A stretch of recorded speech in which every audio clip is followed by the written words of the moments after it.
El sudeste asiático es uno de los lugares más diversos del planeta.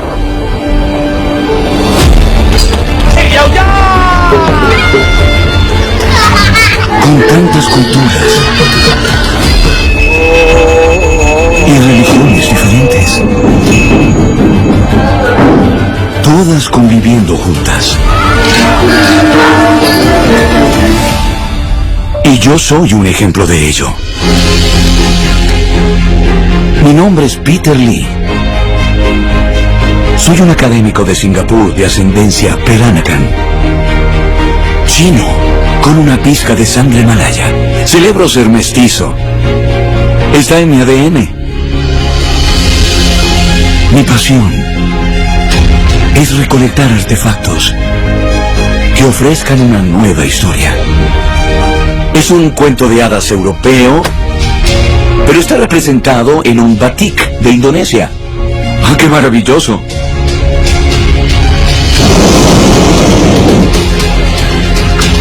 Estoy emprendiendo un nuevo viaje. Un viaje más atrás en el tiempo. ¡Oh, Dios mío! Vemos esto en todas partes del sudeste asiático. Para explorar cómo los poderosos imperios de la región han formado nuestra identidad colectiva. Esto es una mina de oro. Ninguna cultura existe en aislamiento. En este episodio, viajo a Myanmar. Hace 1000 años, esta nación fue unificada por primera vez por un gran imperio que surgió de su árido territorio. Es majestuosa, es una antigua piscina infinita. Abrazaron una nueva fe y construyeron una ciudad sagrada en su honor. La luz que se proyecta sobre el edificio es increíble. Estoy explorando cómo el imperio de Bagan dominó durante más de 2 siglos, estableciendo una cultura y una identidad que define a la nación hasta el día de hoy.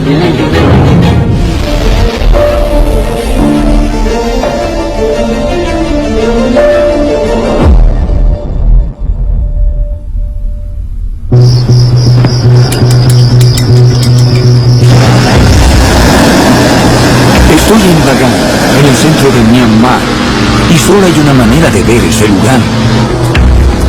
Son las 6 de la mañana y subiré a este globo aerostático. El aire está realmente quieto, lo que es perfecto.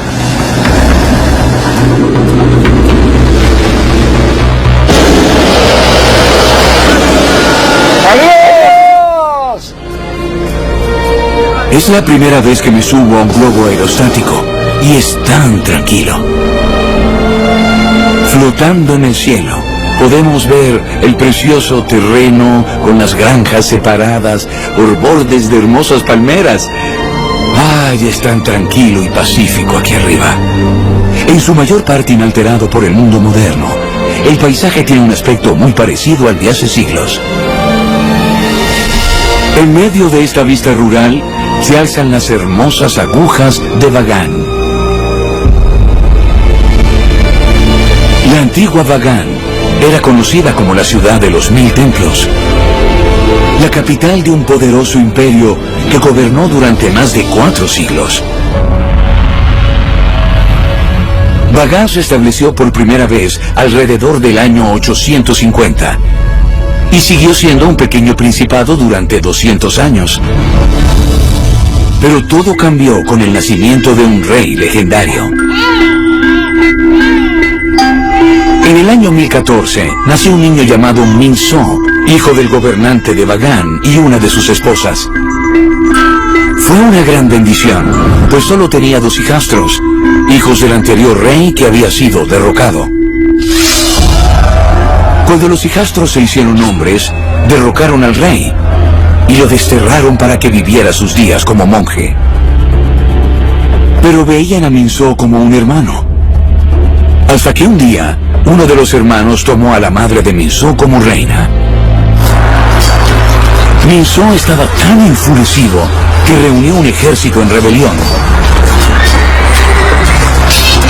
En combate derrotó a su hermanastro, que se ahogó en el río. Y así, Minso fue coronado como rey Anórata. Fue el comienzo de un poderoso reinado que expandiría el territorio de Bagan sobre la mayor parte de la moderna Myanmar para sentar las bases de la nación actual. Mientras los centros urbanos de Myanmar han comenzado a modernizarse, el tiempo en Bagan se ha quedado detenido.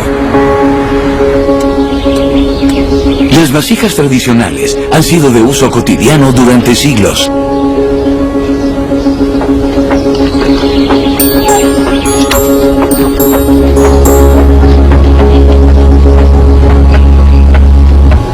¡Ah, qué hermosas son! Tienen formas sencillas y elegantes. Las vasijas que se fabrican aquí son famosas por mantener fresca el agua potable. ¡Oh! Espere. ¡Ah, esto es demasiado bajo! Debo ponerme en cuclillas. Tenga, usted podrá hacerlo. Bien. Cuando se hornea, la arcilla se vuelve porosa, lo que reduce la temperatura del agua en su interior. Tin Tin Tet lleva ayudando en el negocio de su familia desde los 15 años. Presione con la mano. ¿Aquí?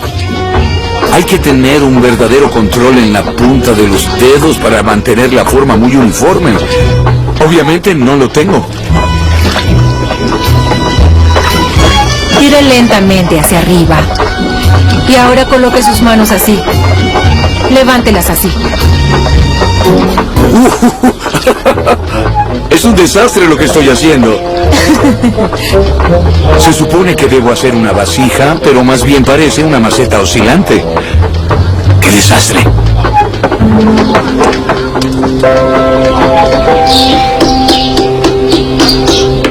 Los recipientes se decoran y se cuecen enterrados en un montículo de paja y cenizas durante 5 días.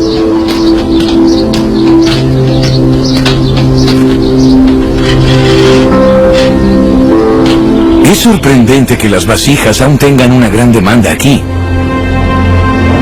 Pero esta es la razón. Con una superficie de más de 54.000 kilómetros cuadrados, el corazón de Myanmar recibe menos de 80 centímetros de lluvia al año.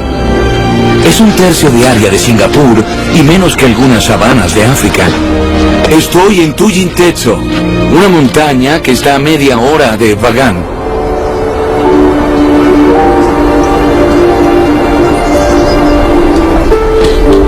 Esta zona es tan seca que se le llamó tierra reseca, y la distribución del agua fue crucial para el crecimiento del imperio de Bagan.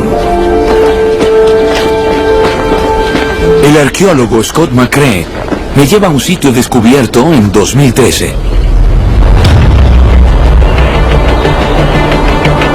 ¡Oh, Dios mío! Es enorme y profundo.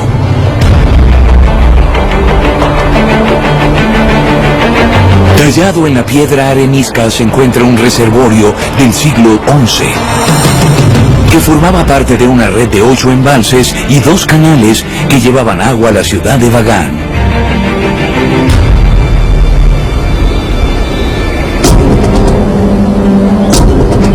Sus paredes guardan pistas sobre el valor de lo que se almacenaba aquí. Conozco bien este patrón, pero nunca imaginé que lo vería tallado en un depósito de agua. Lo he visto en tallas de templos, lo he visto en batik, elaborados patrones de laberinto con esvásticas. Algunos creen que te guía hacia la iluminación. ¿Y este agujero del medio? Ponían una vara allí para medir el nivel del agua en distintas épocas del año. El tanque puede contener tanta agua como una piscina olímpica, y al final hay un homenaje simbólico. Representa a Buda sentado en un trono hecho de una serpiente, justo donde todo el agua que rebosaba del tanque pasaría en dirección a Bagan. La purificación espiritual del agua muestra lo valioso que era este recurso. Imaginar lo que significaban el agua potable y la religión para esa gente es algo conmovedor y muy importante incluso hoy en día.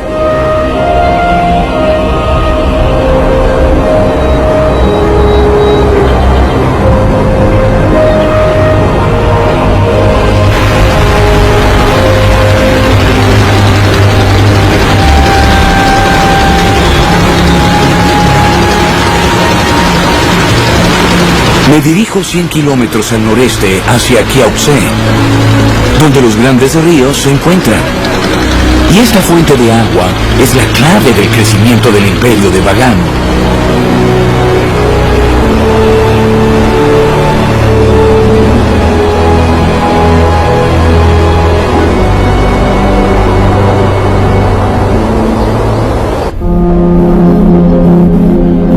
El rey Anórata no podía dormir después de matar a su hermanastro para ocupar el trono de Bagan. Pero el Señor de los Espíritus se le apareció en un sueño y le dijo que hiciera el bien a su pueblo y compartiera el mérito con su hermano. Entonces vio 3 serpientes que representaban los 3 ríos de la zona. La primera la cortó en 4 pedazos. Y la siguiente en 5, reflejando cómo esos ríos fueron represados. Pero la última serpiente se escapa, representando un río que nunca fue represado.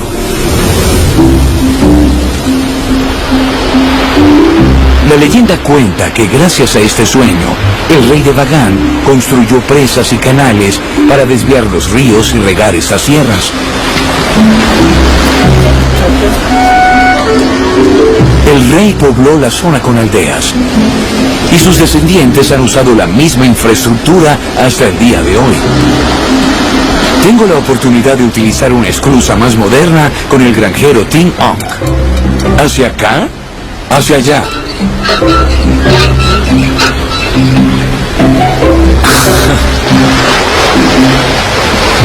Este es el elemento vital de más de 10 granjas. ¡Oh, miren toda esta agua brotando!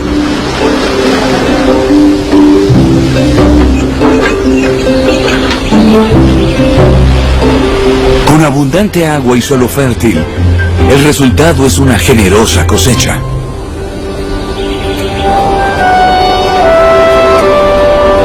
A medida que las cosechas de arroz crecían, también lo hacía la población del antiguo reino. El exceso de comida fortaleció a Bagan y contribuyó a crear una nueva sociedad que llegaría a gobernar toda la nación. Hace 1000 años, Bagan era solo un pequeño principado en el centro de Myanmar. Estoy con el arqueólogo Giles Lanone, examinando restos de la primera época de Bagan.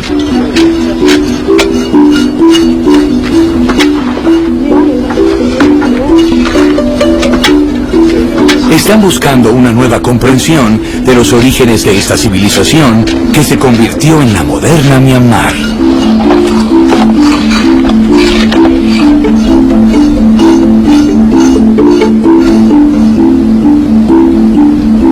Estos son restos de la superficie del piso, lo que se conoce como materiales sobre el piso. Sí, Y luego recogemos materiales de dentro del piso mismo que nos indican el período de su construcción. Estos pisos son muy duros. sí. Tenían arcilla, eran muy resistentes y duraderos. Excavamos el piso de una vivienda para encontrar el siguiente nivel. Y espero que la raíz, digamos, se nivele, lo que indicaría el siguiente piso.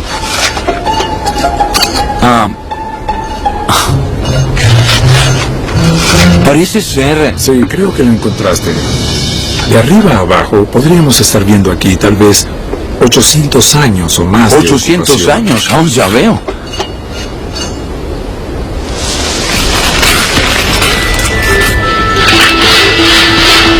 En un solo par de fosas, el equipo ha excavado cientos de fragmentos.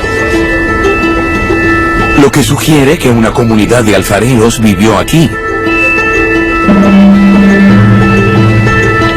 So Tun Lin es un joven investigador birmano que redescubre el patrimonio de su país. No hay estudios previos sobre la cerámica de Myanmar. Hasta ahora hemos identificado unos 36 tipos y subtipos distintos. Esto es algo innovador. Es una nueva investigación. Sí, queremos establecer la cronología. Bagan fue la primera dinastía birmana. Además, el arte y la arquitectura eran sumamente únicos. Fue la época cumbre del pueblo birmano. por lo que es muy importante para todos nosotros. Es preciso tener muy buen ojo. La mayoría de los jóvenes creen que estamos locos, así que sí, es divertido. El equipo está creando el primer catálogo de cerámica de Bagan para ayudar a entender cómo evolucionó la identidad cultural aquí. Las muestras son interesantes, pues es una historia completamente diferente sobre sencillas vasijas para el agua o para cocinar, hechas por gente cuyas historias y relatos se han olvidado. Hace 1000 años, Bagan fue poblada por distintas comunidades, cada una con una etnia y una profesión similares, que se unieron para crear una civilización única. Pero para que se extendiera más allá de sus fronteras, se necesitó una inspiración divina.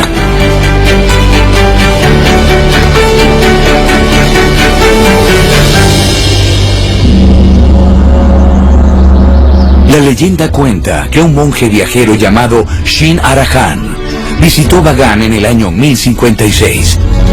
Él enseñó el principio budista de plenitud de conciencia. Y el rey Anórata quedó tan impresionado que decidió hacer de Bagan un reino budista. Pero el monje se negó, porque para que el budismo se mantuviera, Bagan necesitaba escrituras sagradas. Y las únicas que se encontraban cerca estaban en Tatón, la capital del reino de los Mon. Pero su gobernante, el rey Manuja, se negaba a entregarlas. Así que Anórata envió a su ejército a tomar la ciudad. Después de 3 meses de asedio, los Mon se rindieron y fueron tomados 30.000 prisioneros. Entonces, en el año 1057, las primeras escrituras budistas llegaron a Bagan y la fe se instaló en la nación.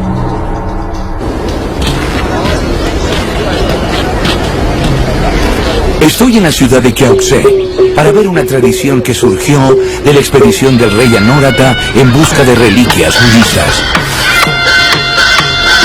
La leyenda cuenta que fueron llevadas sobre un elefante, que se arrodilló en una colina cercana donde se fundó un gran templo. Esta historia es recordada por una tradición única.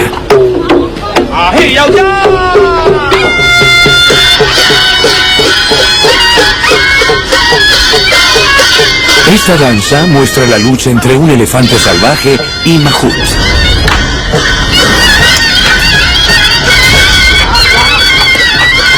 El elefante es indomable al principio, pero poco a poco la confianza se logra. Al final, bailan al unísono. De hecho, me recuerda a las danzas de los leones en mi país.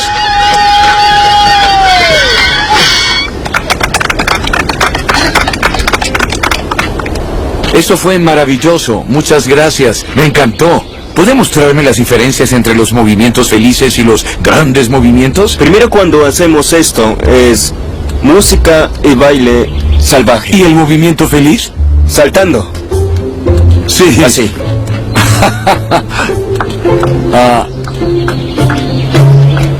Soy feliz, quiero ser un elefante de discoteca. Sí.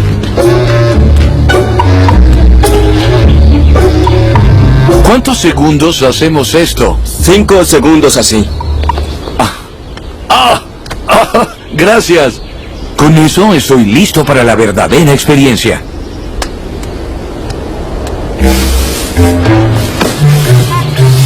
Levanta el pie y ponte el zapato. No puedo ver, Dios mío. Es muy difícil entrar, tienes que ser un contorsionista. La estructura pesa más de 150 kilogramos. Es muy pesado, hay una barra en mi hombro. Eso es una cámara de tortura. Por fin estoy adentro y listo para mi actuación.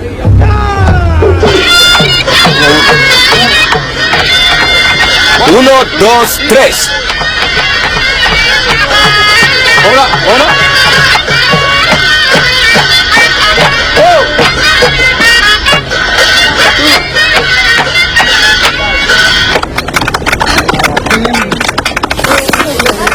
Gracias, gracias.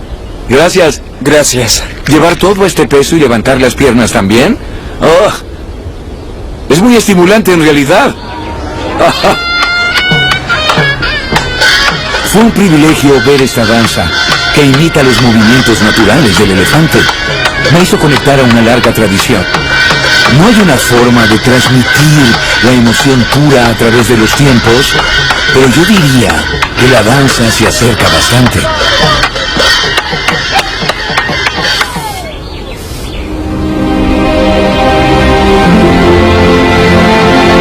A finales del siglo XI, el rey Anórata se dedicó a declarar el budismo como religión estatal de Bagan.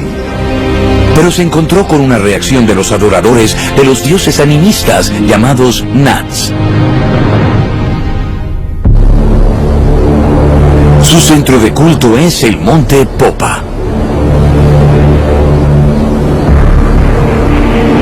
Estoy subiendo para ver cómo sobrevive la fe.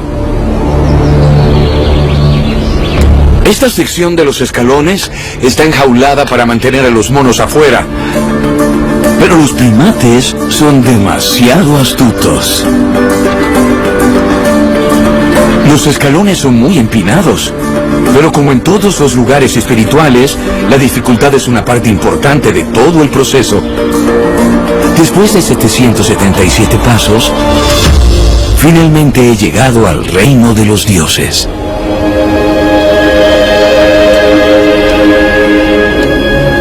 Todo es tan sereno y tranquilo aquí. Es interesante cómo los peregrinos veneran cada imagen, sea budista o nat.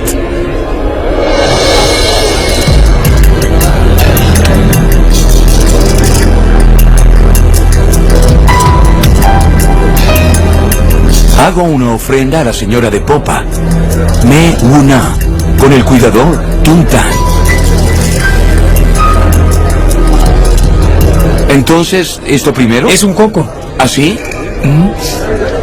Los cocos simbolizan el éxito y ellos te permiten tener éxito en los negocios y en la salud. ¿Qué tipo de gente viene a hacer estas ofrendas? Algunos vienen por su salud, otros son hombres de negocios que lo hacen para tener mucho éxito. También aquí vienen muchos estudiantes porque ella realmente los ayuda a aprobar los exámenes. Tuntan me dice que Me Wuna fue una vez una humana, que murió de un ataque al corazón cuando su amante y sus 2 hijos fueron ejecutados. Muchos de los otros Nats también fueron una vez personas que murieron trágicamente. Reverenciando a Buda, reverenciando a las enseñanzas de Buda y la Sangha, reverenciando a los 3 tesoros y reverenciando al gobernante del monte Popa. Acepten estas ofrendas del devoto. Acéptenlas, por favor.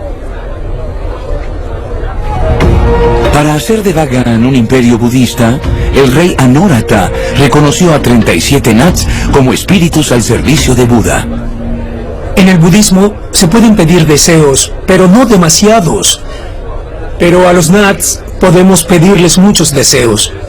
Los Nats actúan como intermediarios, casi como los santos católicos. Es una especie de integración en la teología budista. Esta unión de credos se ha mantenido firme durante casi 1000 años. Y esa misma idea de integración también ayudó a expandir el dominio de Bagan sobre los territorios y pueblos cercanos. El rey Anórata vinculó su reino con el pueblo Pyu, lo cual ayudó a unificar las llanuras centrales. Se convirtió en mecenas de los artesanos y eruditos. Y también utilizó la diplomacia para ganarse a los pueblos Shan y Rakan. Al final de su reinado de 33 años, en el año 1077, el imperio de Bagan había establecido un territorio similar al actual Myanmar. Pero la tarea más importante seguía siendo unificar a su pueblo bajo una sola cultura. El budismo ayudó a dar forma al imperio de Bagan. ¿Pero qué significa para la moderna Myanmar? Para comprender el papel de las instituciones budistas, vine a un monasterio para participar en un rito sagrado. Esta práctica de la limosna se remonta al nacimiento del budismo. Es uno de los primeros aspectos de la vida monástica. Los cuencos de limosna tienen importancia simbólica, pues son de las pocas posesiones personales de un monje. Están estrictamente reservados para sacerdotes y novicios, por lo cual utilizo otro recipiente. ¿Gracias? Gracias.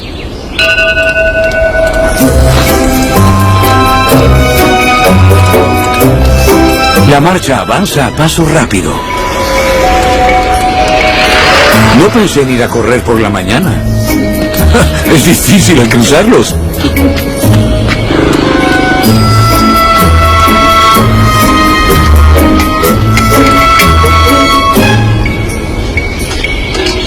Tengo tanto aquí. Está lleno de arroz y comida. Después de una hora, estamos de vuelta en el templo. Es hora de las tareas matutinas para los 100 novicios que hay aquí.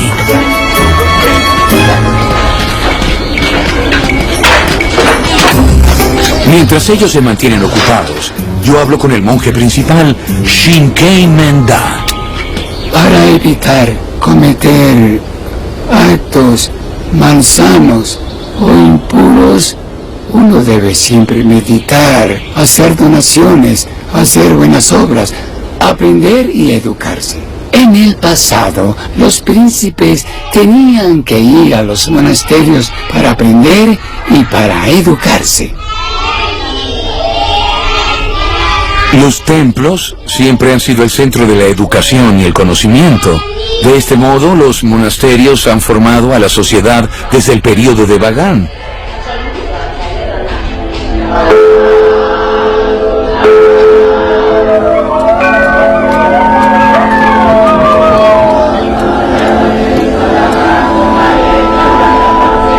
Hacer buenas obras para mejorar el karma era también una práctica común en la época de Bagan. La práctica de hacer méritos fue también responsable de la fundación de los grandes templos de Bagan.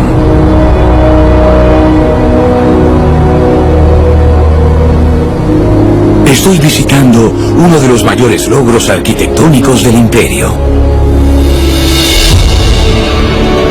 Este es el templo de Ananda, terminado alrededor de 1105 por el gran sucesor del rey Anorata, el rey Jansita. Para conocer su simbolismo, hablo con la historiadora de arte Charlotte Galloway. Si te fijas bien, puedes ver que tienen forma de pétalo de loto estilizado. La flor de loto comienza cerrada, emergiendo del fango completamente limpia. Es un símbolo de pureza. Y a medida que se atraviesan las etapas de la iluminación, la flor de loto también se abre. Entonces, la forma de la aguja representa el alcanzar el más alto nivel de iluminación. ¿Y esos azulejos verdes? Son muy llamativos. Sí, supongo que fueron de un azul turquesa magnífico. Debajo de cada uno hay una inscripción que está en escritura Mon. Los azulejos muestran escenas de las vidas pasadas de Buda, llamadas historias Jataka. Otro motivo me llama mucho la atención. Es muy interesante, 2 cuerpos en una cabeza. Es un recurso arquitectónico muy ingenioso. Dominan toda la esquina del edificio. Las mitades inferiores están divididas en 2, así que desde cualquier dirección que uno viene se ve todo el león. Su boca abierta simboliza la difusión de las enseñanzas de Buda y por eso también vemos a los leones en los tejados. Esa es parte de su función, además de ofrecer protección. Estos leones me recuerdan a los leones guardianes chinos, lo que demuestra lo conectados que estamos todos. Y el templo Ananda es una verdadera mezcla de influencias. Sus arcos son de la cultura Pyu. Se convirtieron en parte de la refinada estética de Bagan. Y sus templos se construyeron más altos que nunca, como faro del budismo y de una nueva identidad birmana. finales del siglo XII, llegaron aquí peregrinos de países tan lejanos como Tailandia, India, Sri Lanka y China. Bagan se convirtió en un centro del budismo, con una de las mayores concentraciones de arquitectura budista del mundo, que vio el aumento de la demanda de elaborados artículos religiosos. Y así, la era de Bagan fue también el comienzo del lacado birmano. Más de 4.000 artesanos siguen especializándose en la creación de estas intrincadas obras de arte.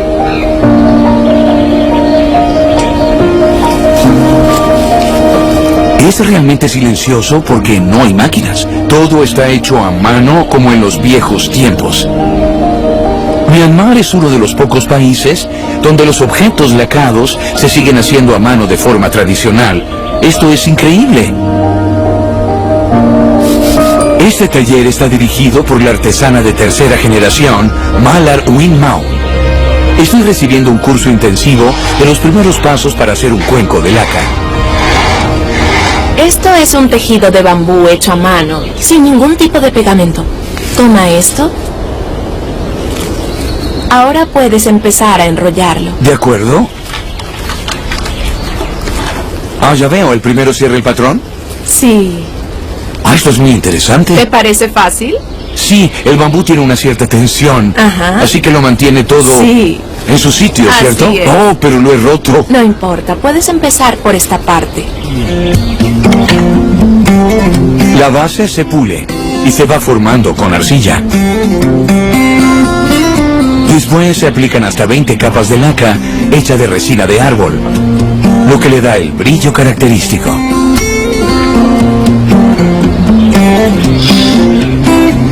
Luego viene mi parte favorita, la creación de los patrones ornamentales. Creo que se trata de una técnica exclusiva de Bagan. Es una forma muy interesante de decorar la laca que a fin de cuentas es de un solo color. ¿Cuánto tiempo se tarda en completar una escena como esta? Desde el principio hasta el final, llevará como 1 año y medio, algo así. ¡Wow!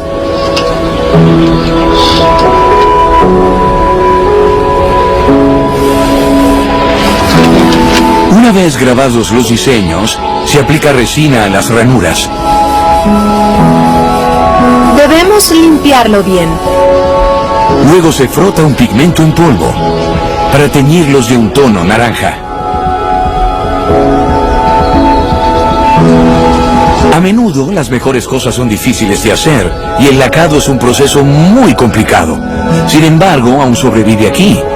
La fuerza de voluntad, la necesidad y el amor por la belleza y el patrimonio se combinan de forma perfecta.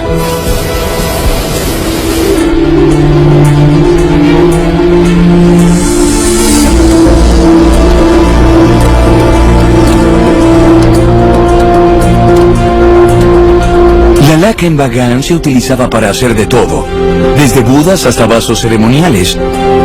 También fue utilizada por la corte real. Algunos piensan que el lacado procede de los artesanos Mon del sur, otros que procede de los estados Shan del este, o que tal vez se heredó del pueblo Piu a través de la región china del sur llamada Yun, que es la palabra para laca en birmano. Lo que está claro es que Bagan, con la demanda de ganas reales y religiosas, fue fundamental para perfeccionar y llevar esta técnica a un nuevo nivel.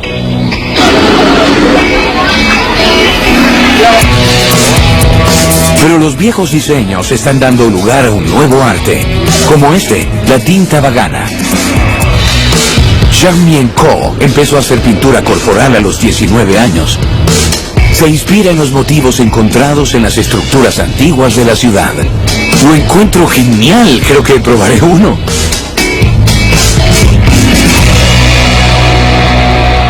Me gusta este de aquí. Estoy en sus manos. Lo dejaré por completo en sus manos. Realmente espero algo fantástico. Algo que me anime a usar camisas sin mangas.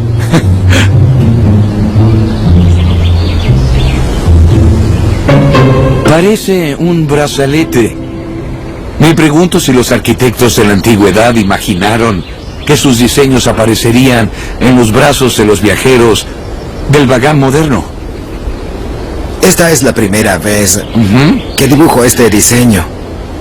Oh, Dios mío, soy el primero. Una vez completado el esquema, se procede a colorear. En rojo y verde, un toque de los antiguos murales de Bagan. Amo el verde. Es perfecto para mi piel. Hoy en día todos los que visitan Bagan se pintan el cuerpo. Vienen para pintarse el cuerpo. Algunos incluso se pintan 3 o 5 veces. Es como si tuvieran más energía después. Triángulos como estos se encuentran a menudo en los pilares de los templos de la época de Bagan. ¡Wow! ¡Ya está listo! ¡Oh, miren esto! Me siento como un guerrero de Bagan. En el siglo XIII, Bagan era un centro budista de fama mundial, con, según los cálculos, más de 10.000 estructuras religiosas. Pero este exceso contribuyó en la caída del imperio.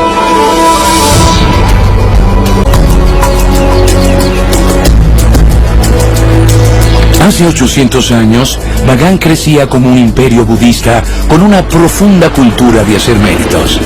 Pero a finales del siglo XIII, un peligroso enemigo se agrupaba en el norte.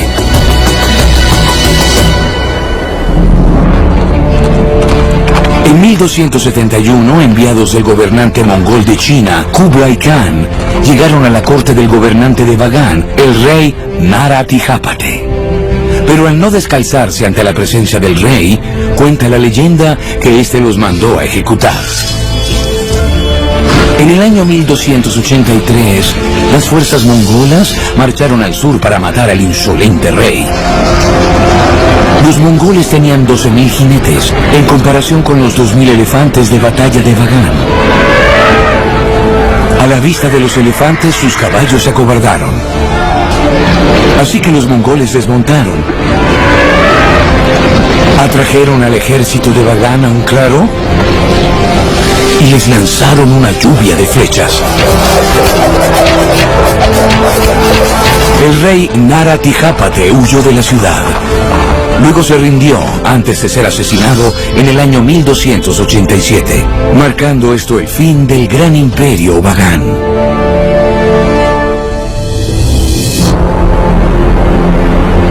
Más de 700 años después, los monumentos de la ciudad siguen recordando los orígenes de Myanmar.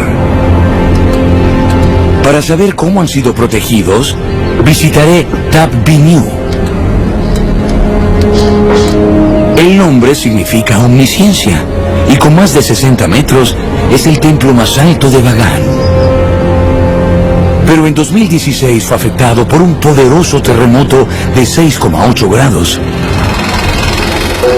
Ahora tienen en marcha un proyecto para salvarlo del colapso. La supervisión de la obra está a cargo de So Lin. La parte superior está muy dañada y la bóveda se está hundiendo un poco. Así que este andamio llega hasta la parte superior del techo abovedado. Harán cálculos, investigaciones y encontrarán el procedimiento. Así que la parte superior de cada tubo tiene que estar a un nivel adecuado, por lo que hay que ajustar uno por uno individualmente, ¿cierto? Individualmente. ¡Wow! Se calcula que el proyecto de restauración durará 9 años.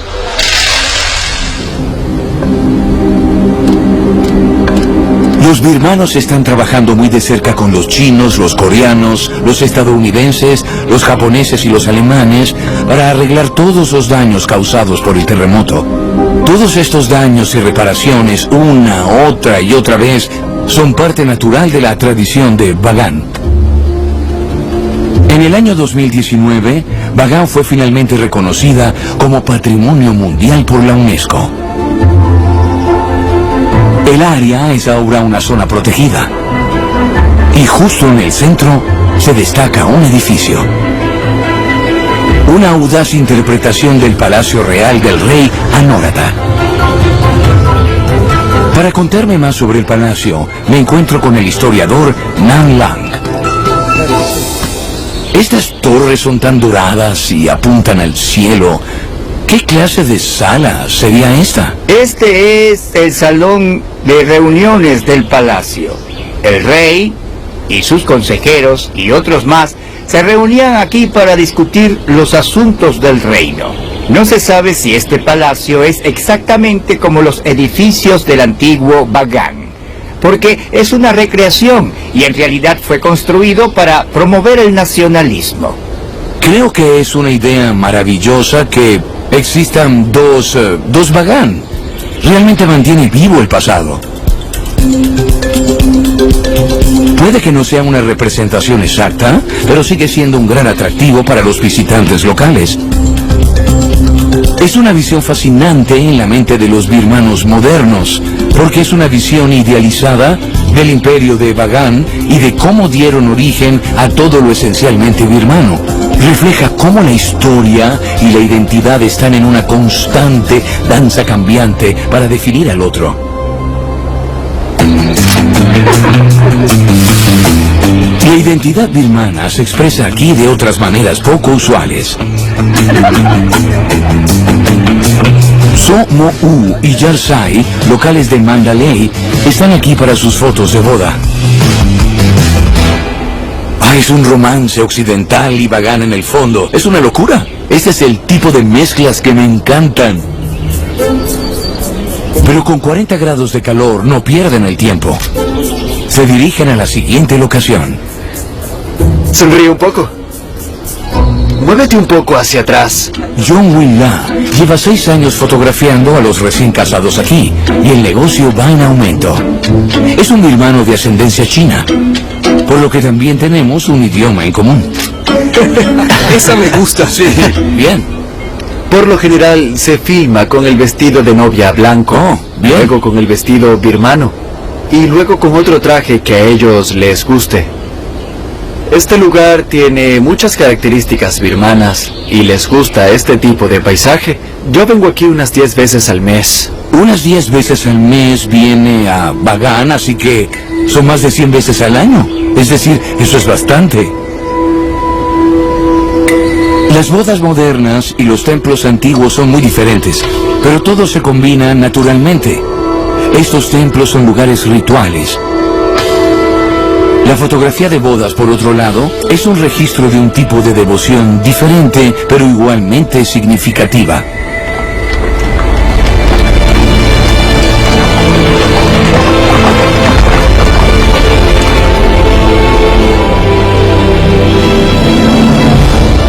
Bagan, al principio, era un pequeño principado en el centro de Myanmar, que utilizó con inteligencia los recursos naturales para emprender conquistas militares y diplomáticas. La devoción religiosa fue un importante factor de motivación para esta expansión. Y la capital creció hasta convertirse en un faro brillante para el estudio del budismo que gozaba de fama en todo el mundo. Pero su mayor legado se encuentra más cerca. La unificación de los diferentes pueblos, llanuras, montañas y costas de Myanmar es un proyecto que continúa hoy en día.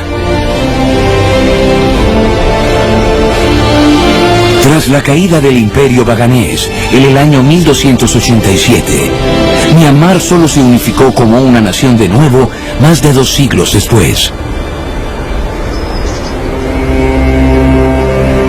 Mientras se abre cada vez más al mundo, fuera de sus fronteras, la historia del gran imperio de Bagan es un recuerdo conmovedor de cómo se formó una nueva cultura a partir de distintas influencias, creando una identidad duradera que aún define a la nación.